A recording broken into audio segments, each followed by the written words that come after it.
Nous sommes dans la réserve naturelle des marais du Viguera, un espace de 1200 hectares situé d'un côté entre le delta du Rhône et de l'autre la plaine de l'Accro. Un espace incroyable avec des milliers d'oiseaux et plus de 800 espèces végétales.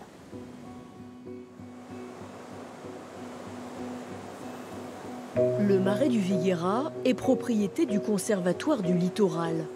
Sans doute occupé dès le début de notre ère, il est aujourd'hui rendu en partie à la nature. La main de l'homme y est en tout cas la plus délicate possible.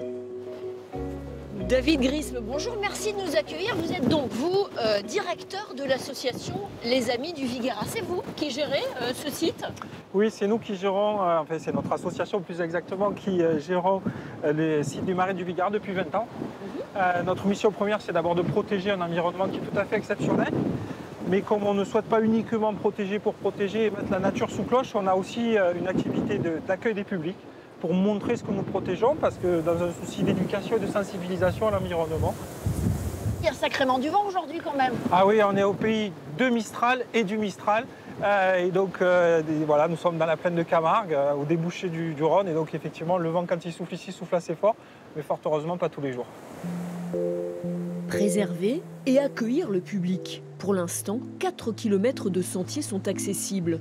Jean-Laurent Lucchesi est le président de l'association. Alors là, bientôt, dans quelques temps, vous allez ouvrir, c'est ça, un nouveau sentier qui s'appelle Sentier Homme et Nature. C'est ça. Un sentier... Vous êtes en train de l'aménager. C'est ça. C'est un sentier dont le thème Homme et Nature doit montrer la relation entre l'homme et la nature en Camargue. Et là, on le rend accessible de manière à ce que les gens, comme vous et moi, les personnes avec des enfants, des poussettes, les personnes handicapées en fauteuil, etc., puissent... Parce qu'il y a de l'eau, c'est ça, ici? Alors, regardez. Là, vous voyez, l'eau est pas loin, on est à 20 cm en dessous du sol. Et quand vraiment il y a des inondations, il pleut beaucoup, ça monte au-dessus du sol. Et donc, le petit plus, c'est que c'est un chantier d'insertion, donc des messieurs en l'occurrence, qui travaillent là-dessus. C'est ça. Et ce chantier d'insertion est en charge des travaux. Donc vous avez 2 chefs d'équipe qui sont là pour pouvoir encadrer des personnes en difficulté sociale. Tout est de niveau.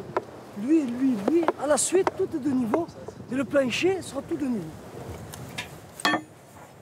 Là, c'est un boulot de charpentier, de menuisier, qui va permettre à des gens de sortir avec une qualification. Nous, on a un service, eux, ils ont la qualification. C'est un deal entre personnes pour pouvoir obtenir du résultat et pour eux, obtenir des formations. Autour de nous, des roselières de phragmités, des tamaris et l'eau des marais. Pourtant, l'homme est présent partout. Partout, l'homme participe à l'entretien des milieux naturels à travers la gestion de l'eau, principalement, ce que nous faisons ici beaucoup. Et puis à travers aussi d'autres activités, notamment les activités d'élevage. Ici, nous accueillons aussi des éleveurs de taureaux, de chevaux. Pourquoi ils sont importants, ces chevaux ou ces taureaux? Ils sont importants parce que le pâturage nous permet d'entretenir des milieux ouverts. Oui. Si nous laissions faire uniquement la nature, bien évidemment, elle se refermerait et nous aurions des milieux qui n'accueilleraient pas toutes les espèces. Donc c'est ça l'intérêt, c'est d'accueillir toutes les espèces à travers une gestion active des milieux naturels.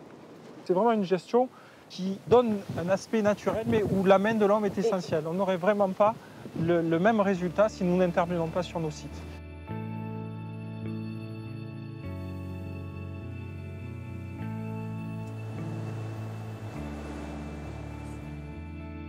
Là, on va, ça s'appelle comment ça? Une plateforme?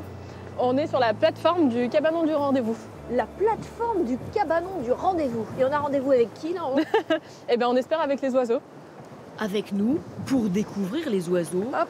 Marie Pfister. Elle est naturaliste au marais du Viguera.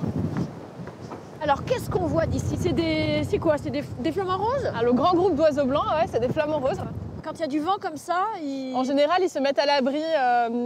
Par exemple, là, la haie d'arbres qui est sur notre gauche, ça va les protéger du vent, donc ils vont se mettre dans l'eau, mais à ce niveau-là. Alors, ce qu'on voit au bout là-bas, ce sont des industries de Fos-sur-Mer? Oui, c'est les usines de Fos-sur-Mer. On est une espèce d'îlot de nature entre les usines de Fos-sur-Mer et la zone industrielle d'Arles. On se trouve vraiment au milieu de ces 2 espaces. Ils sont très urbanisés. Et du coup, c'est un peu comme une oasis de nature pour les espèces qui fréquentent notre région. Pour se rapprocher un peu plus des animaux, il va falloir se faire discret. Direction cet observatoire pour rester à l'affût pendant plusieurs heures. On a plus de 300 espèces d'oiseaux au marais du Viguera, recensées. Votre préféré, c'est lequel alors? Ah, c'est trop difficile. Ici, niche l'invisible butor étoilé. Et bien sûr, le flamant rose. En Camargue, il n'y a pas que le flamant rose, il y a aussi plein d'autres espèces d'oiseaux. Pour moi, qui ne viens pas du coin de base, la Camargue, c'est un peu le paradis des oiseaux. Et ils plongent, c'est ça, ils cherchent. Alors là, elles sont disparaissent. plus en train de se nettoyer. Ah bon, ils se nettoient? Ouais, C'est là, la toilette là. c'est l'heure de la toilette, carrément. C'est pour ça qu'on voit les gerbes d'eau et tout, parce que...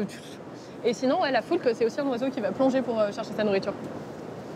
Et là, c'est quoi, des grues là au-dessus là? Ah, c'est des grues, ouais. Waouh! Alors là, elles essayent d'aller vers le nord parce que leur dortoir est au nord. Mais là, elles sont vraiment en galère. Hein. D'ailleurs, celles qui arrivent du nord, elles se sont fait pousser par le vent et là, elles essayent de reprendre raté alors. Ouais. Elles ont raté leur piste d'atterrissage pour le dortoir. Des vraies grues qui passent l'hiver, tout l'hiver en Camargue, ça fait vraiment pas longtemps. Et on a la chance d'avoir un des plus grands dortoirs de Camargue. Depuis 2018, chaque hiver, environ 8000 grues viennent dormir dans les marais du Viguera. Et lorsqu'elles rentrent se coucher, le spectacle est incroyable.